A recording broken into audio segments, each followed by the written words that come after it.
Lately, President Biden has been spending a lot of time promoting the hundreds of billions of dollars in climate investments across the country. Even Congresswoman Marjorie Taylor Greene seems to be a huge fan.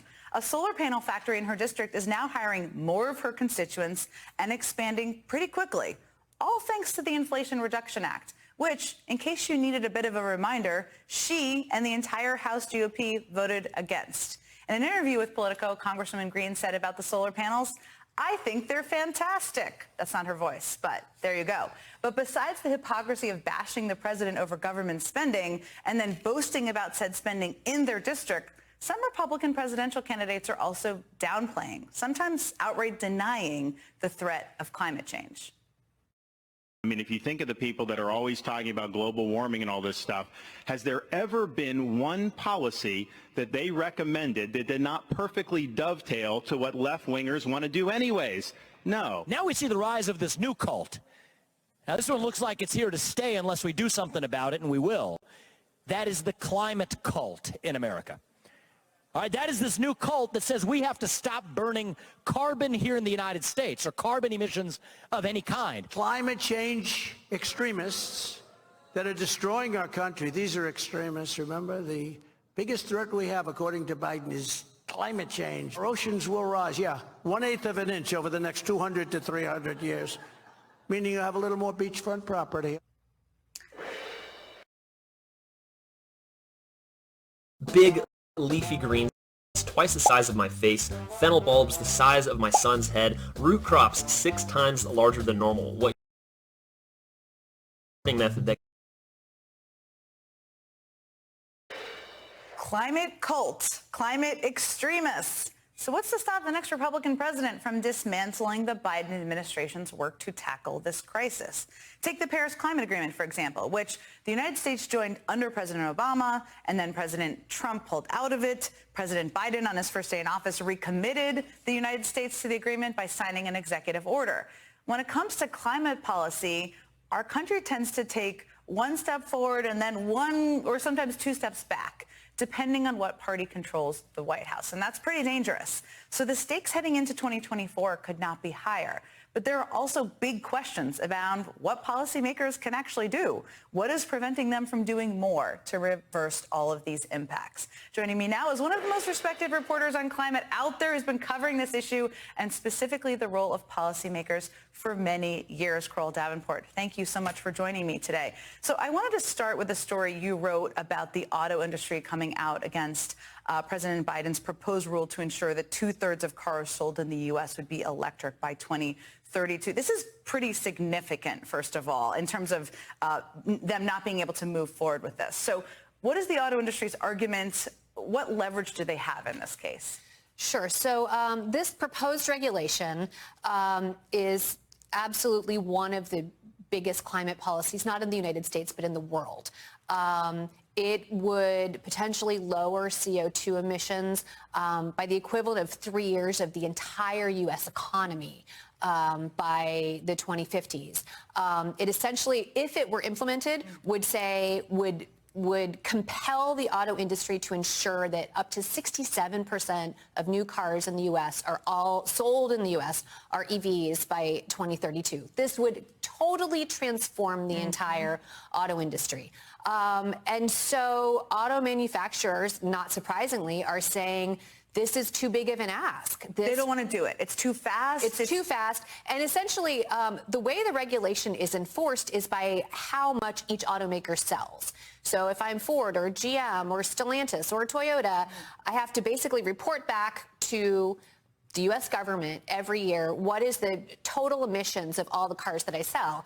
And the only way for them to meet those requirements is by selling quickly way more EVs. And they're saying, well, what if people don't want to buy them and they're too expensive? And, you know, we can't make these changes so fast. It's too expensive. It's too hard. This is just setting the bar way too high. So now, if they have power in rolling this back, or not allowing it to move forward, I should say, this regulation, what impact will that have on the United States trying to meet these goals that they've committed to? Well, essentially, what the automakers are doing, the regulation is still in proposed form. The Biden administration, it's open. It's essentially open for public. It is open to be tinkered with at this moment. It's a draft. It hasn't been implemented.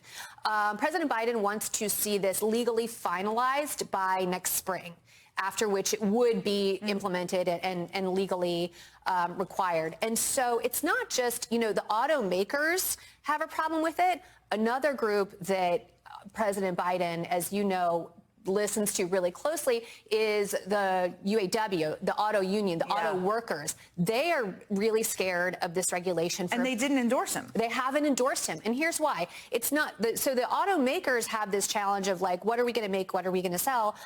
Here's the thing about EVs. They only take about 1/3 of the number of workers to assemble as a regular car. And so in a lot of ways that can be good for price, it can be good for efficiency, it can be devastating for these workers. A lot of these new EV factories are not being built in union states. So they are creating some jobs in states that hadn't had auto manufacturing, but they might not be union jobs. So this is a big political concern for President Biden.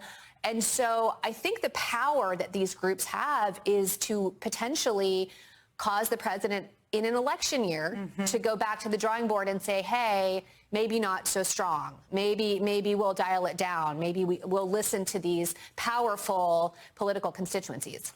An interesting thing to watch. And at the same time, the governor of Michigan, the home of a lot of these automakers, just proposed an incredibly ambitious climate plan. How is that being received in Michigan right now? This is so interesting because, of course, Michigan is the industrial heartland of America. Michigan's industrial economy is not just one of the largest in America, it's one of the largest in the world. And so the Michigan state legislature right now is debating this proposed law that would compel all electricity generated in Michigan to be completely clean and carbon-free by 2035. Which is ambitious, very ambitious. Hugely ambitious. Again, that is one of the most ambitious potential laws in the world. And you have other countries looking to see if this manufacturing economy could do that, then it could be potentially replicated. That is how interesting and ambitious this potential law in Michigan is. The auto companies have joined with a lot of the Michigan business lobbies to come out against it.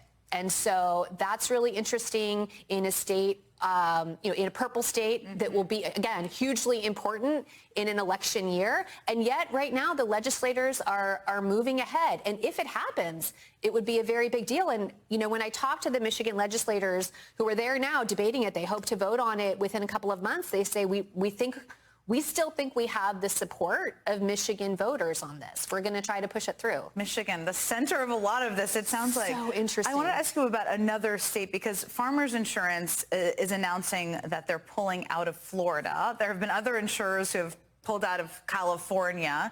Is this a trend that you think we're going to be seeing moving forward? Have you heard of other states in your reporting where this is a potential impact of the climate crisis? So, yes. The insurance industry is absolutely, sort of in the financial world, the insurance industry is the canary in the coal mine. That is the first financial institution, essentially, to realize how badly they're getting hurt by all of this extreme weather and saying in order to continue to exist as a going concern, we just have to stop doing this in certain places. Insurance rates are skyrocketing, homeowners rates are skyrocketing, flood insurance, fire insurance, and you have property owners, business owners going bankrupt because of insurance. And you have companies saying, we now have uninsurable assets. This is like sort of the first place where you see the financial impact of climate change playing out. And so the industry is looking, it's not necessarily state by state, but it's regions, So, another state that experiences a lot of extreme weather disasters is Louisiana. Yeah. But you don't always know where it's going to happen. Look at what's happening in Vermont.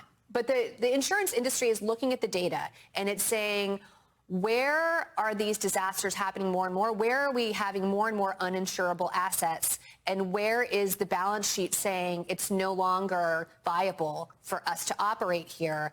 And that is going on, across the country. So it may be states, it may be communities, it may just be there are, swaths of the country where people find that they can buy a house but they can't afford to insure it anymore. Pulling out of certain properties. So that is a trend that is continuing. Huge financial impacts. Not talked about enough. You report on it. Coral Davenport, thank you so much. We'll be reading you, as everyone should, as we're following the climate crisis moving forward.